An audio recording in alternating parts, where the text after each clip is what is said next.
Assalamualaikum warahmatullahi wabarakatuh. Perkenalkan, nama saya Nurjana, STB 192294, akan membawakan materi yang berjudul Model RED dalam mata kuliah Rekayasa Perangkat Lunak. Rapid Application Development atau RED adalah metodologi pengembangan perangkat lunak yang menggunakan penggabungan antara prototype model dengan iteratif model. Dalam model RED atau Rapid Application Development, modul fungsional dikembangkan secara paralel sebagai prototip dan terintegrasi untuk membuat produk yang lengkap untuk pengiriman produk yang lebih cepat. Adapun penerapan model, yang pertama adalah komponen based construction atau pemrograman berbasis komponen bukan prosedural. Yang kedua, penekanan pada penggunaan ulang atau ROS komponen perangkat lunak yang telah ada. Ketiga, pembangkitan kode program otomatis atau semi-otomatis. Yang keempat, multi-type team. Tiap tim menyelesaikan satu tugas yang selevel tapi tidak sama. Banyaknya tim tergantung dari area dan kompleksitasnya sistem yang dibangun. Kelebihan dari RED. Yang pertama, membeli sistem yang baru memungkinkan untuk lebih menghemat biaya ketimbang mengembangkan sendiri. Dua, proses pengiriman terjadi lebih mudah. Hal ini dikarenakan proses pembuatan lebih banyak menggunakan potongan-potongan skrip. Yang ketiga, mudah untuk diamati karena menggunakan model prototype sehingga user lebih mengerti akan sistem yang dikembangkan.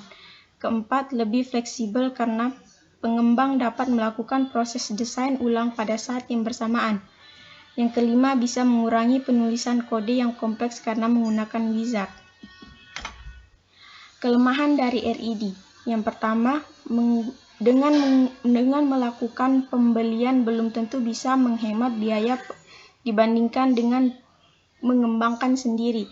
Yang kedua, membutuhkan biaya tersendiri untuk membeli peralatan-peralatan penunjang seperti misalnya software dan hardware.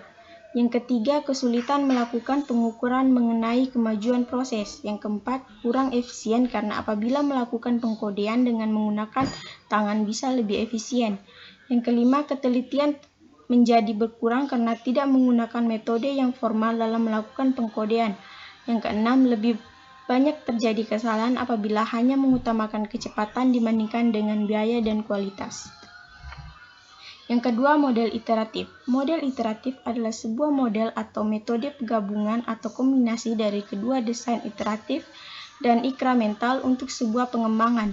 Model iteratif menciptakan versi yang lebih fungsional dalam sebuah sistem dengan siklus pembangunan yang singkat.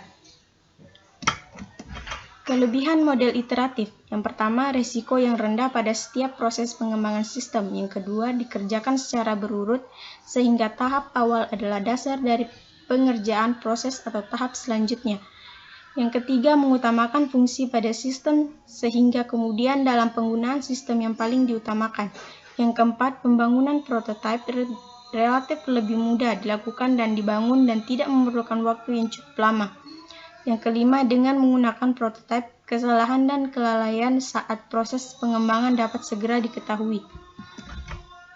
Kekurangan model iteratif. Yang pertama, dokumentasi yang dibuat seringkali tidak lengkap karena berfokus pada pembuatan prototipe. Format end of phase mungkin tidak terjadi karena sangat sulit menentukan skop dari suatu prototipe, proyek atau pernah selesai. Model ini tidak cocok untuk pengembangan proyek dalam skala kecil. Hal-hal seperti sistem backup dan recovery, sistem performance dan security jarang atau tidak diperhatikan dan sering sekali terlupakan dalam proses pengembangan. Membutuhkan resource yang cukup untuk digunakan. Membutuhkan tenaga ahli lebih untuk analisis risiko yang nantinya timbul dalam proses pengembangan. Yang terakhir adalah model spiral. Model spiral adalah salah satu metode yang dapat digunakan dalam pengembangan perangkat lunak. Model spiral merupakan penggabungan dari model prototyping dan model waterfall. Model prototyping yang fokus pada penyajian atau presentasi kepada user dan format input dan output, kemudian perangkat lunak akan dievaluasi. Model waterfall yang fokus pada proses pengembangan perangkat lunak yang sistematis dan berurutan.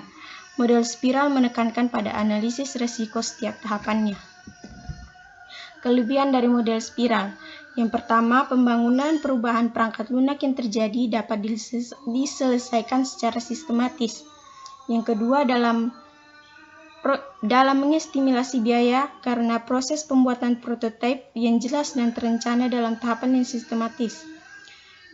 Yang ketiga, manajemen dan analisa risiko yang lebih cepat dan mudah. Yang keempat, mudah dalam melakukan perubahan kebutuhan dan dokumentasi. Yang kelima, yaitu produksi software bisa terjadi lebih cepat. Adapun kekurangannya, yang pertama, tidak cocok dan sulit diimplementasikan dalam proyek kecil. Yang kedua, memakan waktu yang cukup lama. Yang ketiga, membutuhkan best practice atau pengalaman sebelumnya karena proses yang sangat kompleks. Yang keempat, resiko dalam tahap planning cukup besar. Misalnya terjadi perbedaan dalam jadwal pengembangan dan anggaran belanja. Yang kelima adalah belum terbukti apakah metode ini cukup efisien karena usianya yang relatif baru. Sekian materi yang bisa saya sampaikan, lebih dan kurangnya mohon dimaafkan. Wabillahi taufiq wal hidayah. Wassalamualaikum warahmatullahi wabarakatuh.